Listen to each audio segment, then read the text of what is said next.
Hello welcome friends guys. आज के इस वीडियो में हम बात करने वाले हैं सीईटी एग्ज़ाम के बारे में। गाइस बात यह है कि सीईटी एग्ज़ाम से संबंधित आपके कई डाउट्स आते रहते हैं कमेंट बॉक्स में। तो गाइस इस वीडियो में टोटल हम क्या है 9 पॉइंट्स को कवर करने वाले हैं। और गाइस इन 9 पॉइंट्स को अगर आप समझते हैं तो आपको जो सीईटी का प्रॉब्लम है वो पूरी तरीके से सॉल्व हो जाएगा। तो चलिए गाइस हम इन पॉइंट्स को देख लेते हैं और सारे पॉइंट्स को समझते हैं। तो गाइस जैसे पहला जो क्वेश्चन है आपका वो है कि सीईटी कब से लागू होगा। तो गाइस मैं आपको बताना चाहूँगा कि सीईटी लागू होने की डेट ऑफिशियली अभी तक कोई भी नहीं आई है। तो गाइस यदि आप सीईटी लागू होने की डेट के बारे में बात कर रहे हैं तो गाइस कोई भी ऑफिशियल डेट नहीं है। और गाइस इसे लागू होने में अभी 1 साल लग सकता है। अब इसके बाद आपका जो नेक्स्ट क्वेश्चन है वो है कि एनआरए क्या है। तो गाइस एनआरए एक एजेंसी है जिसका काम होगा एग्ज़ाम को कंडक्ट कराना।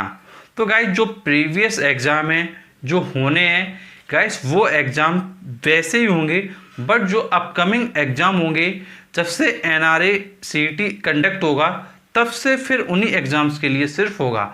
बाकी के जो प्रीवियस एग्ज़ाम है वो अपनी तरह जैसे के तैसे बने रहेंगे। अब इसके बाद बात है कि जो इस आपका स्कोर कार्ड होगा वो कितने सालों के लिए वैलिड होगा। तो दोस्तों जो आपका स्कोर कार्ड है वो 3 सालों के लिए वैलिड होगा।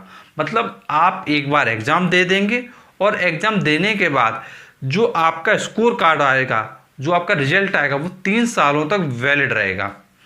अब गाइस जैसा आपको पता है कि जैसे जनरली क्या है, प्रीलिम्स का अलग है, मेंस का अलग है, हर एक एग्ज़ाम का अलग है। तो अब क्या होगा, जैसे मान लीजिए एसएससी, बैंक, रेलवे, ये एग्ज़ाम आपके अलग अलग होते हैं।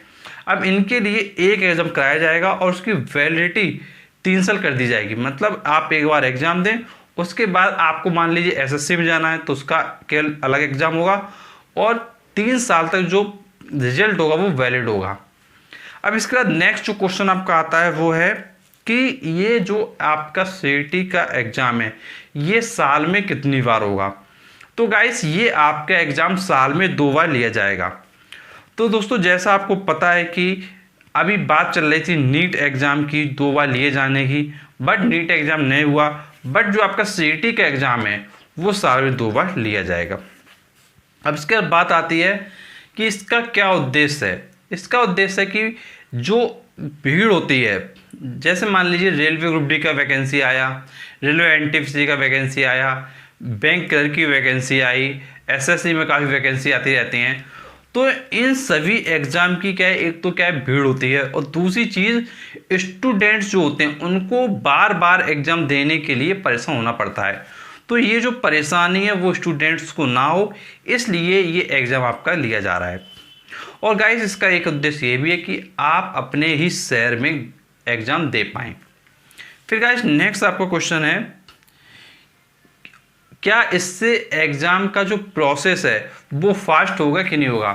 तो गाइस बिल्कुल आपका जो सिलेक्शन का जो प्रोसेस होगा वो काफ़ी फास्ट हो जाएगा, बिकॉज टायर 1 एक तरीके से सभी के लिए हो जाता है एक साथ, और उसके बाद केवल आपका टायर 2 जो आपके स्पेसिफिक डिपार्टमेंट है उनके लिए आपका होगा। तो बिल्कुल आपका जो सिलेक्शन का प्रोसेस है वो कहीं ना कहीं क्या है, टाइम आपका रिड्यूस हो जाएगा।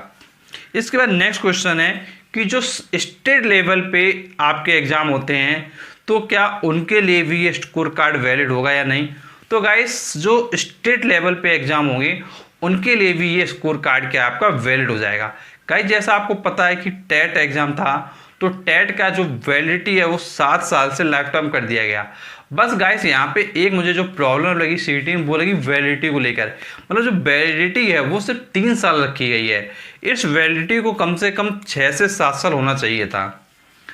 अब गाइस नेक्स्ट आपका जो क्वेश्चन है वो है कि जो आपका 10th लेवल का एग्ज़ाम होगा, 12th लेवल का होगा, जो ग्रेजुएशन लेवल का होगा, तो इनको अलग अलग देना पड़ेगा या फिर सभी का एक ही होगा। तो गाइस इनका जो एग्ज़ाम वो अलग अलग होगा। 10th लेवल का अलग होगा, 12th लेवल का अलग होगा और ग्रेजुएशन लेवल का अलग होगा। गाइस जो 10th लेवल का नाम रखा गया वो रखा गया है मैट्रिकुलेशन लेवल, और जो आपका 12th लेवल का नाम रखा गया वो है सीनियर सेकेंडरी लेवल, और ग्रेजुएट वाले का नाम है ग्रेजुएशन लेवल। अब गाइस इसके बाद बात आती है कि जो आपकी एसएससी, बैंक और रेलवे हैं, इनकी क्या सभी पोस्ट के लिए है? तो गाइस जो ग्रुप बी, ग्रुप सी और ग्रुप डी जैसी पोस्ट हैं, इन सभी पोस्ट के लिए एग्ज़ाम सीईटी होगा। और गाइस अगर ग्रुप ए की पोस्ट है तो गाइस उसके लिए सेपरेट एग्जाम्स होंगे, लेकिन जो सीईटी रखा गया है वो ग्रुप बी, ग्रुप सी और ग्रुप डी पोस्ट के लिए रखा गया है। गाइस इस वीडियो में मैंने आपको जो भी आपके सीईटी से संबंधित डाउट हैं वो सभी के सभी डाउट क्लियर किए। यदि फिर भी आपका कोई डाउट रह गया है तो आप नीचे कमेंट बॉक्स में कमेंट करके पूछ सकते हैं। और गाइस मैं आपको बताना चाहूँगा कि हमने आपके प्रिपरेशन के लिए, आपका एसएससी प्रिपरेशन है, आपका बैंकिंग प्रिपरेशन है, यूपी लेखपाल प्रिपरेशन है, आपका आईएएस प्रिपरेशन है, इनके रिगार्डिंग सेपरेट प्लेलिस्ट आपको मिलेगी। तो अगर आपको इनके और वीडियोस देखना है तो आप क्या करें, आप प्लेलिस्ट में जाइए और प्लेलिस्ट में जाने के बाद अपने जिस एग्ज़ाम की आप तैयारी कर रहे हो उस एग्ज़ाम की प्लेलिस्ट में जाकर वीडियोस को जरूर देखिए। गाइस उन वीडियोस को देखने के बाद आपको पता चलेगा कि एग्ज़ाम वास्तव में कैसे क्रैक करना है, कौन सी वो मिस्टेक होती है जिनको आपको क्या अवॉइड करना चाहिए। तो गाइस आपको मैंने पूरा का पूरा बिल्कुल इन्फॉर्मेशन दिया है, बस आपको प्लेलिस्ट में जाने की ज़रूरत है। और गाइस मैं आपको बताना चाहूँगा कि यदि कोई आपकी प्रॉब्लम है तो नीचे कमेंट बॉक्स में पूछ सकते हैं। और गाइस यदि आप हमारे साथ कॉन्टैक्ट करना चाहते हैं तो गाइस आपको कॉन्टैक्ट करने नंबर लेने के लिए जाना होगा हमारे फेसबुक पेज पर। गाइस फेसबुक पेज का डिस्क्रिप्शन बॉक्स में है। गाइस फेसबुक पेज को जो आप जैसे ही लाइक कर लेते हैं तो आपके सामने हमारा नंबर आ जाएगा और गाइस उस नंबर के माध्यम से आप व्हाट्सएप या कॉल के माध्यम से अपनी प्रॉब्लम को डिस्कस कर सकते हैं। और गाइस अगर वीडियो अच्छा लगा तो प्लीज़ वीडियो को लाइक करें और गाइस ऐसे वीडियोस पाने के लिए प्लीज़ चैनल को जरूर सब्सक्राइब करें, नोटिफिकेशन दबा दें, जिससे कि जब भी हमको अगला वीडियो सबसे पहले वीडियो मिले। तो चलिए मिलते हैं आपसे नेक्स्ट वीडियो, तब तक के लिए शुक्रिया।